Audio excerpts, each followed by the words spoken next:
Hayengse akoigi Sagolsen Numitko Sagolsen Numit hairagadi hadi money ritual gumba tawba peshagi ritual gumba tawbiba yaiko ado hana su tawgramneko ai amuka su share tawreko hana yenghodaba mi oiro natraga hadi reminder oina hayeng tawgadabdo kauthopasu yana koi hangasi je Sagolsen haibado ado video yengadi kitang ningju ningjangani e hayeng su tawba yaini sise haibna chingba dumba mayamdo ado ani ahum share tawrake ko hanagi ani madi chapmane ko ana mamangda share tawguda hadi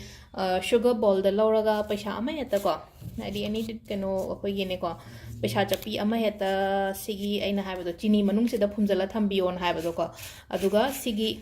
potse kam kan tawranga dabno hai kan se da Sagolsen gi nungdang da tawranga dabne ko sise aina paisa che gi paisa ama coin rasu ko coin lupa tara chapi kun chapi gumbo or su kisu kai ko hadi si pisa se na haina phumjala thamaga adum thamo aigi ka da kai dum thambiro pu mathak tara kadai da no thamo ko aduga next day sigi pisa se akoi gi imungi pochai lebida sina biyo ko aduga sigi chini gumba se ko chini ya yam hape sum hapta ko dingi toro pani no ko chini kitang oina maming gi oina ko adum hapa su ko si dum pik thana hap traga su ko hadi haidok pham na traga hadi thajan bong ko chan bam sai ena sigi poche pambi makhong da hejelo hana pambi makhong da sumaina chini acho acho wotin ko hejel lagadi mayam yam khalan na hadi maming gi oina ko hadi che gi pesa mathak su da hadi khara chini khara sumaina tawraga kitang Sagolsen ko dingi si sima taw ba hobiyo ko ahambada aduga mathangi dana ko kainobudi lere ko hadi glass to budo khangbudi khangbira mani sina taba ma akoina Sagolsen ne Saturday da akoina white ba matam da sol khatang haptra rock sol hapado negativity kari kara remove tongna ba khotna ba ana thangja numit ki oina hairaga de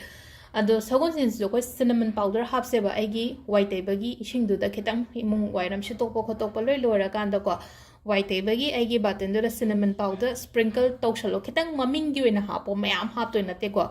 just haidi khata khut da khitang lorani thadaro hap khreba loire ba aigi oina mayam hap ta ya de habele te khara akoina poche paiba matam je smaina khitang pairaga khara adum tawraga dan hapchan bira ko sigi cinnamon powder hapasi mayare ko Sagolsen numit ki akoina white ba sida aduga amana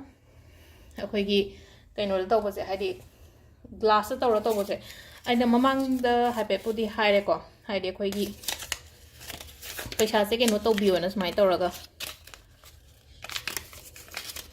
pyramid ki type ta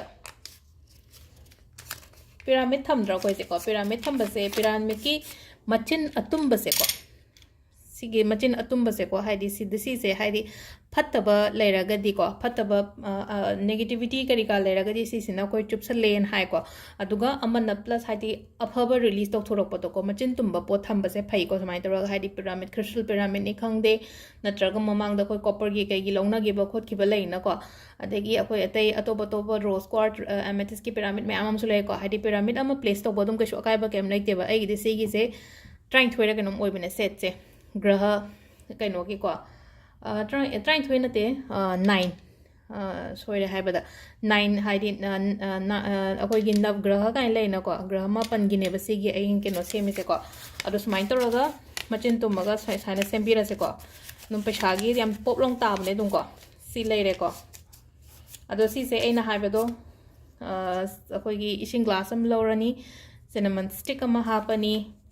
aduga si se akoina nungshada punga ma khatang thamo ayukta ko adugi matungda loksalaga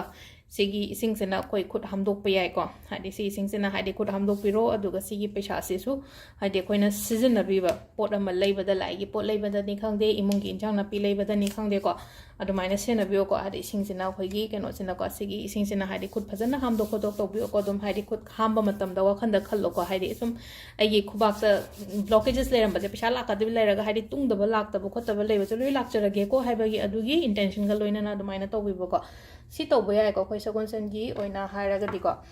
ado sida leire khoi gi Thursday numit ki ko money rituals handaki mamu ko na mu yeng mena se makha ta aduga amana sengau na han keno ta hode kholode habem yawe na ko animak lakshmi gi su kuber gi su dum ko haidi order to wi ba yani ko order to wi ba yani hairaga di dum loi lei rawni am tang mo ju oi tamne ke su hong mane ko aduduna haide adum order to biro haide numit aina haibado Diwali numit agina 11 days phawoi manungda akoina adum shemaga thamba yain haigina ko ado pharak tana gi ba yawo ko peleraga su ko ꯍꯥꯟꯅꯒꯤ number ꯂꯩꯅꯕꯉꯩ ꯑꯗꯨ ꯑꯗꯨꯝ call ꯇꯧꯔꯒ ꯅꯠꯇ꯭ꯔꯒ ꯑꯩꯒꯤ number ꯈꯪꯕꯉꯩꯅ ꯑꯗꯨꯝ message ꯊꯥꯕꯤꯔꯛꯑꯒ ꯑꯗꯨꯝ